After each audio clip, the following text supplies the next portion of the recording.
Hello there, wrestling fans!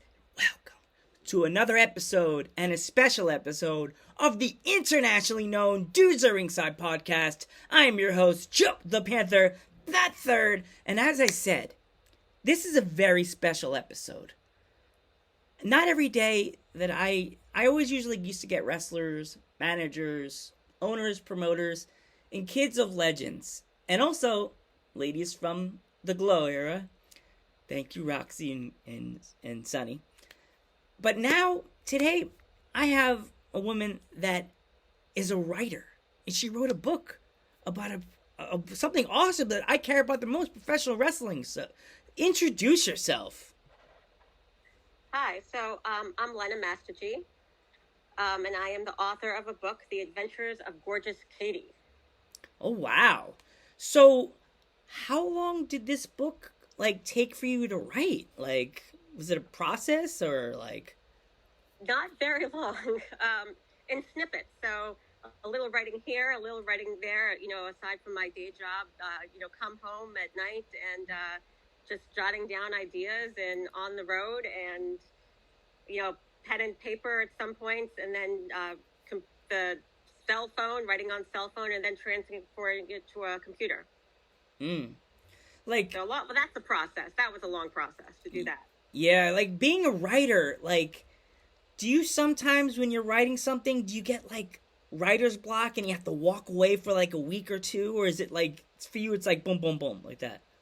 No, you definitely have to walk away. So when you write something, if you keep looking at it and keep reading it over and over again, it gets very stuck in your head and it's very stagnant for you. So you do have to walk away from it, leave it alone, and come back to it later so that it's fresh again. Because then you don't see your mistakes and you don't see, it becomes very remote and stagnant. That's the word. That's the best word I can describe. So you need to walk away and kind of clear your head and come back to it so that it's new and fresh and you have better ideas on where to go next. So the story with Katy, was that a name that just popped in your head, or did you have an idea what you were going to name this girl? Well, so all the characters are loosely based on real people. The name Katy, I mean, it's a pretty common name. The spelling is a little different. I do know a couple of Katys, but the spelling is different from the people that I know. Interesting. Are you a big fan of professional wrestling? And what era would you be counted as the era you would say you would be a fan of? So, I grew up in the era of Hulk Hogan and Andre the Giant, and all those guys, Rowdy Piper. Yeah.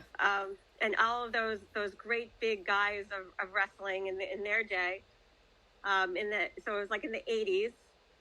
And so that was kind of, then my brothers and I, we used to pretend to wrestle, we used to do the whole, now we're going to play, WWE on our couches, and my mother's screaming at us and that kind of thing. So I grew up with two brothers and I was the only girl. So I was a bit of a tomboy. So that's kind of the genre that I grew up in. And then my son wrestles. He wrestles for school, of course. He doesn't do anything, worldwide entertainment kind of thing. So that's kind of where it all came from. And then, wrestling is fun. It's a good sport. It's a good, athletic sport. So, have you ever, gone to a show and, just sat in the back row, any of these, local, small, independent wrestling shows, and just sat there and watched and, just seeing what they could do in the indies these days? No, I've only gone to my son's wrestling matches, which scare and terrify me sometimes. But that's because he's my son and I don't want him to get hurt. But he's pretty good. He can hold his own. But yeah, no, I haven't been to any of the real professional ones. And a friend of mine, she does MMA, and I've been to her matches, and she does it for charity. So I've seen her matches, and those are big events, you know, where people pay a lot of money per table, and it all goes to charity. So I've seen those events, but nothing like, you know, these big, glow and all of that stuff. I've never been to any of those. Mm. But like, with your book, like, would you like to read a chapter of the book tonight? Yeah, so I'm actually going to have my daughter. She's going to read a chapter of the book, or just a couple of pages, a couple of paragraphs. Okay, no problem. So I'm going to have her do that now, if you guys are ready. Yes, always. Hello. Welcome. Hi. Introduce yourself. I am the author's daughter, and I will be reading an excerpt of her book. Okay. Katy sneaks up the side of the building. She can hear lots of machinery running. She also hears a bunch of men speaking in Russian. She hops on a box to peek in the window when everything goes black. As she regains consciousness, she can hear men talking in Russian. Then, as her eyes adjust, she can see that she is seated in front of a well-dressed Russian man who is smoking a Cuban cigar. In a heavy Russian accent, he asks, "How can I help you?" Groggily, Katy asks, "Are you Dmitry Metrov? Did you have Alan Brenner killed?" The man scoffs. "Are you trying to interrogate me? Are you serious? Am I being, what do you Americans call it? Am I being punked? Did Sergei put you up to this?" "I don't know anyone named Sergei. I'm just here to get some answers for Alan Brenner's family. They are paying me so that they can have some sort of closure. What's your business relationship with Alan? What are you really manufacturing here?" Dmitry coughs. "Victor, check out the balls on this one. She thinks she is KGB. A mean-looking thug replies, "Want me to put a bullet in her head?" Dmitry answers back mockingly, "Not yet. This is some good entertainment. Listen, Miss America. I'm a businessman. I don't discuss my business with strangers. As for Brenner, we had a good thing going. I don't get rid of good things. But you should know that back in my country, if someone wants somebody gone, they do it very loudly. They don't make it look like an accident or suicide. They cut off certain body parts and stuff them in people's mouths. They want everyone to know that they did it. But me, being a noble businessman, I offer such things." Casually, as he then checks his phone, Dmitry carries on. "Miss America, who is the sweetie in the car? My associate is keeping an eye on her." Katy, now very concerned, "That's my friend. She just drove me here. She knows nothing." "Okay, now what am I supposed to do with you?" Dmitry snaps as Victor gets behind Katy and places a gun to the side of her head. Dmitry looks Katy with impressed amusement. "Wow, you don't flinch. Hey, Victor, give her a swift kick in the ass and throw her out the door. And as for you, Miss America, don't ever come back here."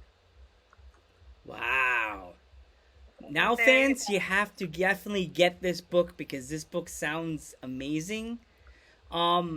So, being a person myself, with a person with a disability that writes, if there's anybody out there that writes their own little small stories, and they are looking for like an inspiration because they keep writing something and they're like, no one's gonna want to read this.